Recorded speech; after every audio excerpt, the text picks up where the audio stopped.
So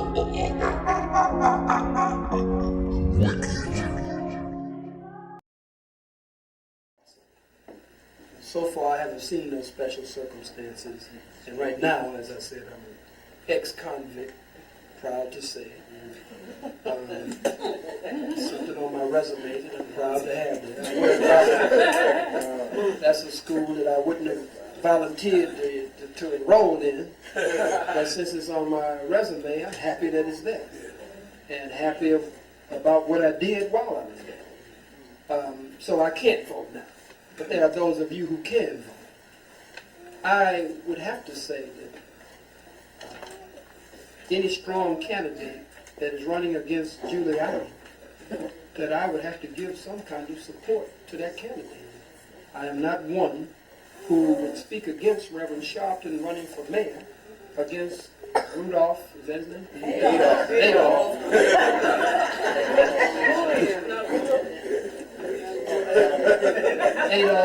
Adolf Giuliani.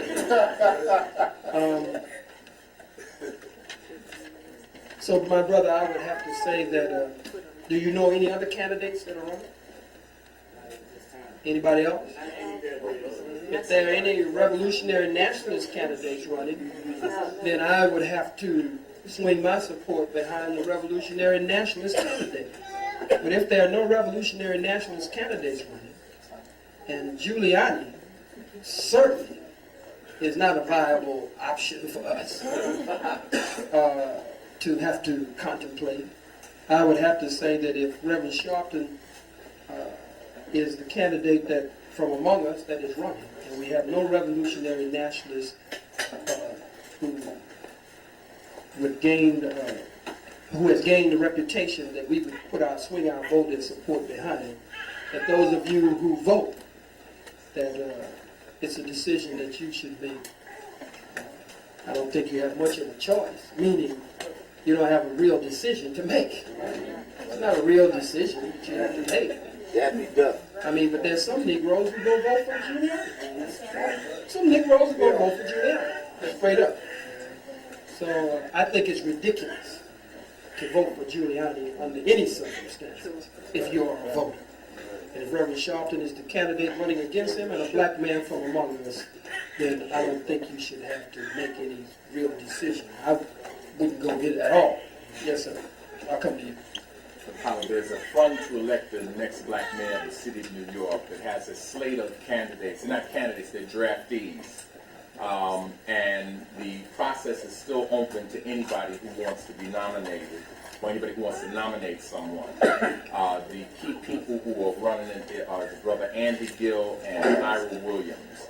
The processes that you pay for someone that you want to nominate, it's a $500 cost. There will be a convention in which there's for $99, anyone who has $99 to put up, an organization that has $99 to put up whatever it is, can have a seat on the delegates.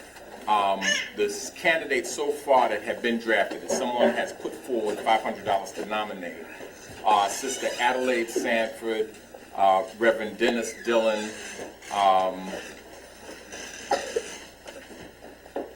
Felipe Luciano, Marta Vega.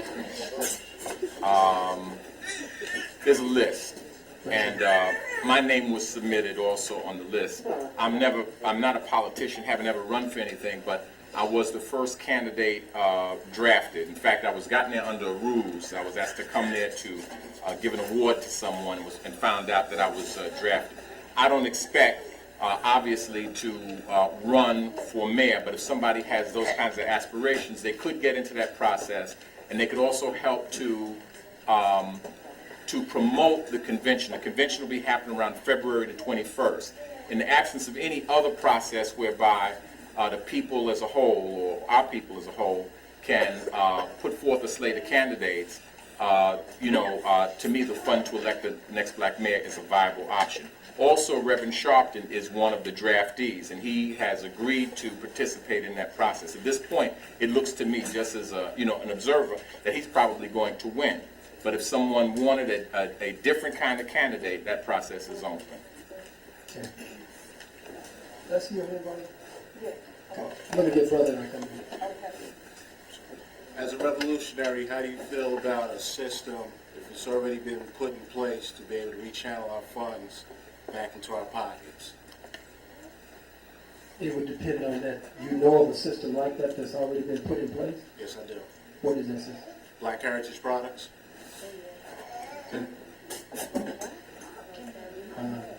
I would have to say that any program, especially after having been talking strongly as I have been by the Honorable, Most Honorable Elijah Muhammad and the Honorable Minister Louis Farrakhan, that any program that is a program that is of us and a program that will benefit us, I would have to be found backing that program and encouraging others to do the same.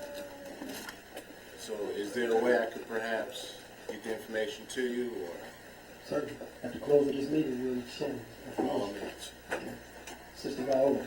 I wanted to speak to the brother's point. Yes, ma'am. The brother raised the question of these police in the street and the killings and the rest of it. Mm-hmm. And with all due respect to everybody's political position, that the electoral system, the mayor, governor, all of those people, will never affect any change for black people. We went through this process in the 60s with King Gibson, okay? And all I want to tell brothers is that if the police got a program called Zero Tolerance. Yes. The only way that we're going to put the police in check is to make the tolerance go from 0 to 100. And see, and people are going to run it. She's talking and, and throwing rocks at tanks, and that's crazy. But what I am saying is that if you want to put the police in check, and there's you, this brother, that brother, that brother, and that brother that say they want to put him in check, and y'all see the police being out of control, it's your duty to step to it. Because that is the only way we're going to put the police in check. There's not a mayor, I don't care how black, how revolutionary, how much money he's going to raise, is going to put the police in check. Because the police don't work for him. Okay? So that, and see, that's what I'm talking, because I lived in Queens all my life. These out here, you know what I'm saying? Don't nothing go down out here. Crackers kill black people at will.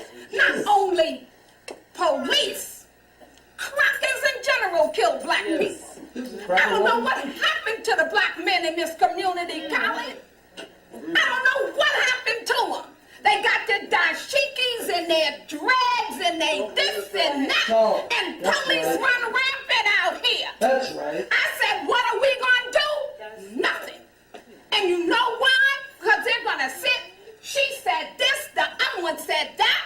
This is that. My program is the other. And when the police get ready, they're going to shoot them down. And until we decide that when we see the police out of control, we step to them, they ain't gonna stop. And if you think you scared to die, then be clear. The only way you're gonna leave here is you're gonna die. And you can't prescribe when that's gonna be. Oh, don't chase no mayors. Niggas, if you wanna get rid of the police, you gotta step to them. That's right.